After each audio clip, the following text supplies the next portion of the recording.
আসসালামু আলাইকুম। আমি আপনাদের তামান্না তৃপ্তি বলছি রাজশাহী থেকে। এই যে রাজশাহীতে পদ্মার পাড়ে আজকে ঘুরতে এসেছি। যারা রাজশাহীতে আছেন তাদের ঘোরার একমাত্র এবং একটি মাত্র জায়গা হলো পদ্মা নদীর ধার। সেটা আপনি আইবাদ টিবাদ যেটাই বলেন। আর এই যে প্রচণ্ড গরম হওয়ায় বাচ্চাদেরকে আইসক্রিম খেতে দিয়েছি। যদিও আইসক্রিম খাওয়া ঠিক না, তারপরেও ঈদ বলে কথা, আর বাচ্চাদেরকে মাঝে মাঝে একটু খুশি করার জন্য হলেও দিতে হয়। এই যে এখন আমরা মজা করে আইসক্রিম খাচ্ছি, আর খুব সুন্দর একটা বাতাস ছিল, মনোরম একটা পরিবেশ, আমরা খুব ভালো করে এনজয় করছিলাম। নদীর ধারে আসলে কিছু ছবি তো তুলতেই হবে, তাই ফ্যামিলি কিছু ফটোগ্রাফস, বাচ্চাদের কিছু ছবি এখানে আমরা তুলে নিলাম। আর অসাধারণ সুন্দর, এবং নদীতে অনেক বেশি এখন পানি, তাই খুবই ভালো লাগছিল। আর প্রচুর পরিমাণের দর্শনার্থীর ভিড় ছিল। আর ওই যে দূরে নৌকাগুলো দেখেন কত সুন্দর লাগছে। থাকলে বোধহয় যে কোনো জিনিসের কদর কমে যায়। যখন রাজশাহীতে থাকতাম তখন মনে হতো যে সবসময় কেন নদীর ধারেই যেতে হবে, আর এখন রাজশাহীতে গেলেই মনে হয় যে নদীর ধার একদিন দুই দিন না গেলে একটুও ভালো লাগে না। এটাই বোধহয় দূরে গেলে মানুষের টানটা বাড়ে। বাচ্চারাও নদীর ধারটা খুব এনজয় করে, কারণ পাবনাতে এভাবে নদীর ধার বাঁধের ওপর থেকে এখন আমরা নিচে নেমে যাচ্ছি একদম নৌকোগুলোর কাছে।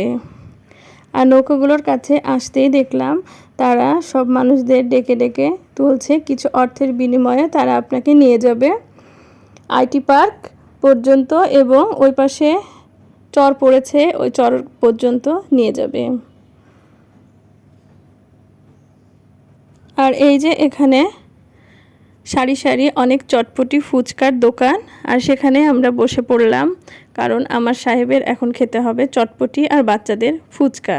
যদিও বাহিরের খাবার আমার খুব একটা এখন আর ভালো লাগে না, যদিও একটা সময় এগুলো দেখলেই খেতে ইচ্ছা করতো, কিন্তু আজকাল আর খেতে ইচ্ছা করে না। এই যে বাচ্চারা ফুচকা খাচ্ছে।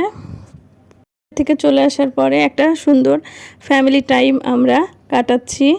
এই যে আমাদের শ্বশুরবাড়িতে ভাসুরের বাচ্চাদের সাথে আমার মেয়েরা খেলছে।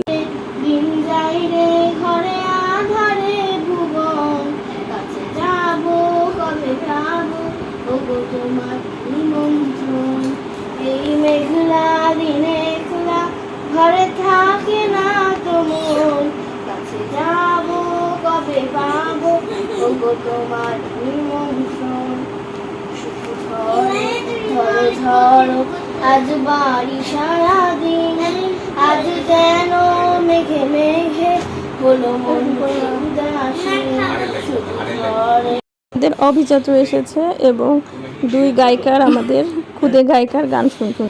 সুন্দর করে সিমরামণি আমাদের গান শোনালো, আর এখানে জারিনকে কনভিন্স করছে তার চাচু গান শোনার জন্য, তবে ওর ক্লিপটা নেওয়া হয়নি কারণ ও খুব লজ্জা পাচ্ছিল। আর এই যে দেখতে দেখতে আমাদের রাজশাহী, পরের দিন আমরা বিকেলবেলার ট্রেনে আমরা রওনা হই রাজশাহী থেকে পাবনার উদ্দেশ্যে। প্রচুর পরিমাণের ভিড় ছিল, যেহেতু ঈদ শেষের দিকে সবাই ঘরে ফেরার একটা তাড়া ছিল, স্টুডেন্টরাও ছিল, খুব ভিড় হয়েছিল। এই যে চলে এসেছি পাবনায়। ভালো থাকবেন, আল্লাহ হাফেজ।